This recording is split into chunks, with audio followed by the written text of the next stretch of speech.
Perkenalkan, kami dari kelompok 8 Semut akan mengkritisi kebijakan pemerintah masa pandemi ini, yaitu Omnibus Law. Sebelumnya perkenalkan, nama aku Satrio dan teman-teman aku. Halo, perkenalkan nama saya Farah Gidya Syahrani. Halo, perkenalkan saya Arista Fitri Anggreni. Halo semua, perkenalkan nama saya Rafael Evan Nuryawan. Halo, perkenalkan saya Nurul Karimah. Hai, kenalin nama aku Fidiana. Halo, perkenalkan saya Brigita Indah Permata. Halo, kenalin aku Novalia Serli Wahyu Ramasari. Di tengah kondisi Indonesia yang sedang mengalami pandemi virus corona ini, pemerintah memunculkan suatu rancangan Omnibus Law yang menggegerkan rakyat Indonesia. Apa sebenarnya Omnibus Law ini? Omnibus Law merupakan suatu reformasi regulasi yang diniatkan untuk menyederhanakan beberapa undang-undang yang saling berkaitan dan tumpang tindih untuk membentuk suatu regulasi baru yang terintegrasikan. Omnibus Law atau dikenal sebagai UU Sapu Jagat ini dimaksudkan untuk merampingkan dan menyederhanakan berbagai regulasi yang ada agar lebih tepat ke sasaran. Alasan pembentukan Omnibus Law ini adalah yang pertama, terlalu banyak regulasi.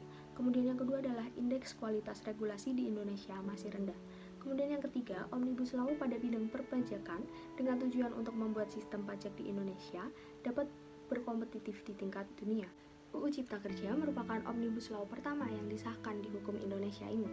UU Cipta Kerja disahkan oleh DPR mengatur setidaknya 11 klaster, antara lain ada yang pertama, penyederhanaan perizinan, persyaratan investasi, ketenagakerjaan, kemudian pemberdayaan UMKM, kemudahan berusaha, dukungan riset inovasi, administrasi pemerintahan, pengenaan sanksi, pengadaan lahan, investasi dan proyek pemerintah, dan yang terakhir adalah kawasan ekonomi. Namun demikian, sejauh ini polemik yang sering muncul di masyarakat adalah mengenai amandemen terkait perburuhan, yaitu pada Undang-Undang Nomor 13 Tahun 2003 mengenai ketenagakerjaan. Nah, di sektor ketenagakerjaan ini, pemerintah menghapuskan dan menambahkan pasal terkait Undang-Undang Ketenagakerjaan, antara lain pengupahan, skema cuti, jam kerja, kemudian besaran pesangon, aturan PHK, dan lain sebagainya. Rancangan Undang-Undang Cipta Kerja lebih fokus pada tujuan peningkatan ekonomi dan mengabaikan peningkatan kompetensi sumber daya manusianya. Dalam pasal 88 Rancangan Undang-Undang Cipta Kerja menyebutkan bahwa pengaturan baru yang diatur dalam rancangan undang-undang ini bertujuan untuk meningkatkan perlindungan kepada tenaga kerja dan meningkatkan peran tenaga kerja dalam mendukung ekosistem investasi. Hal ini menguatkan paradigma developmentalisme yang cukup sentral dalam rancangan undang-undang ini, yang mana tersirat bahwa investasi dan pembangunan ekonomi merupakan hal paling utama dalam pembangunan suatu negara. Sebagian besar pengaturan yang diubah dalam rancangan undang-undang ini banyak berbicara mengenai efisiensi dan peningkatan produktivitas tenaga kerja. Namun, rancangan undang-undang ini justru tidak mengubah atau membuat peraturan baru yang berkaitan dengan pelatihan kerja atau peningkatan kompetensi pekerja.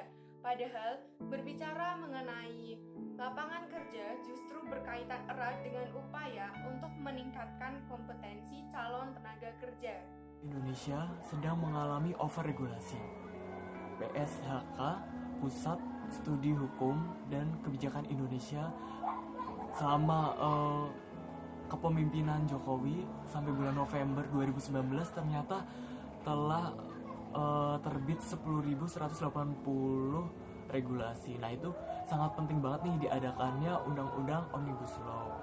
Nah, dampak positif dari Undang-Undang Omnibus Law ini terutama di bidang perekonomian ini dapat meningkat. Kenapa? Karena di dalam Undang-Undang Omnibus Law ini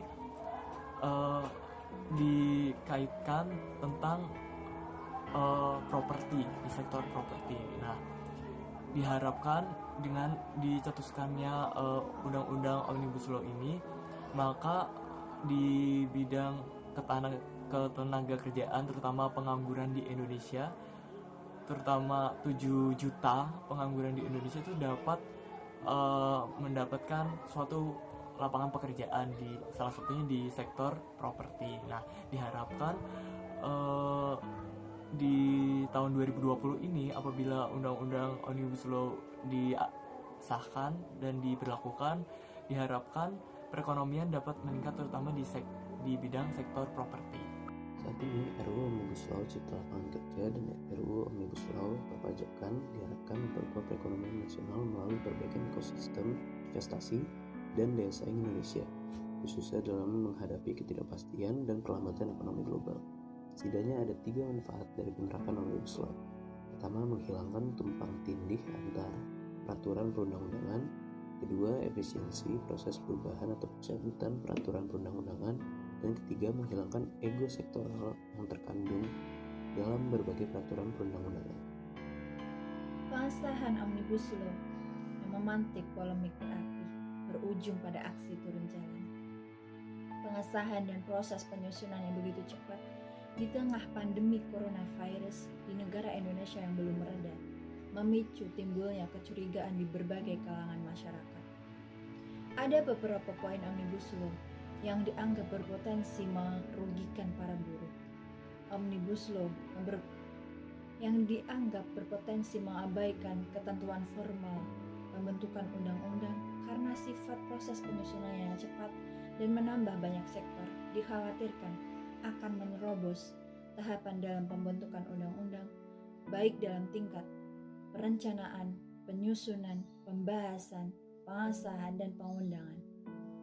Pelanggaran ini bertentangan dengan prinsip negara hukum, yang dimana yang menghendaki segala tindakan pemerintah didasari oleh hukum, yang dimana negara Indonesia adalah negara hukum, dan sepatutnya proses penyusunan yang terkait peraturan hukum dan segala tindakan pemerintah dilakukan secara demokrasi dan transparansi.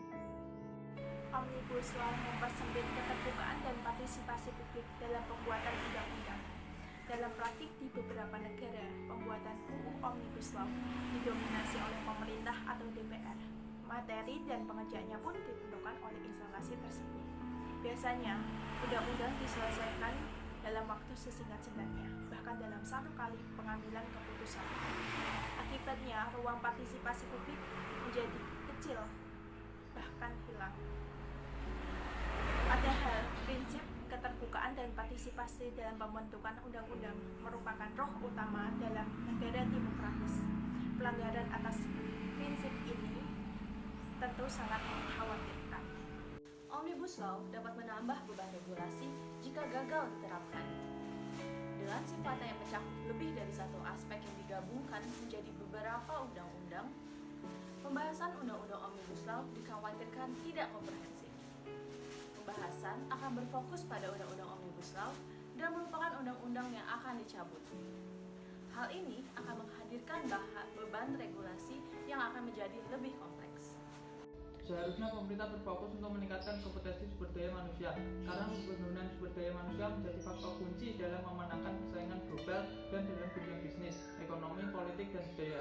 Pembentukan regulasi yang tidak terkendali selama ini bukan saja telah menyebabkan ketidakharmonisan dan ketidaksinkronisasi antar regulasi, melainkan juga berdampak pada terjadinya tumpang tindih antar regulasi.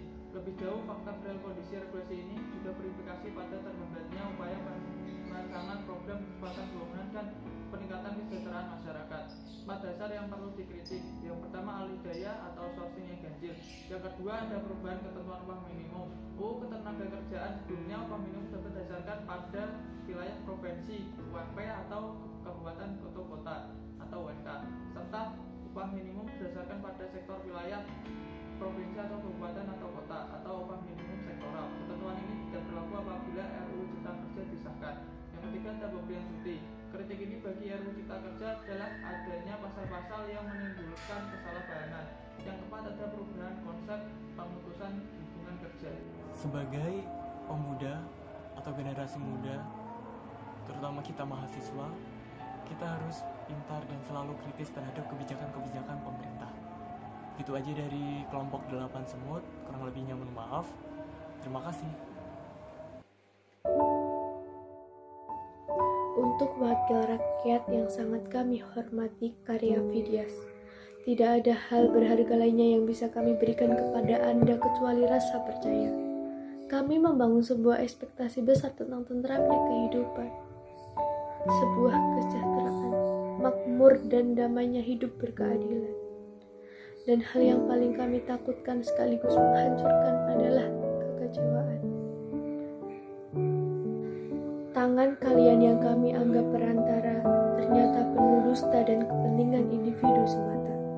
Di mana akad awal tentang janji ketentraman yang akan kalian berikan jika pada saat kalian jadi penghuni di rumah kami? Justru semua pintu kalian kunci dan membiarkan kami mati. Demi negeri ini, sungguh kami tidak sudi.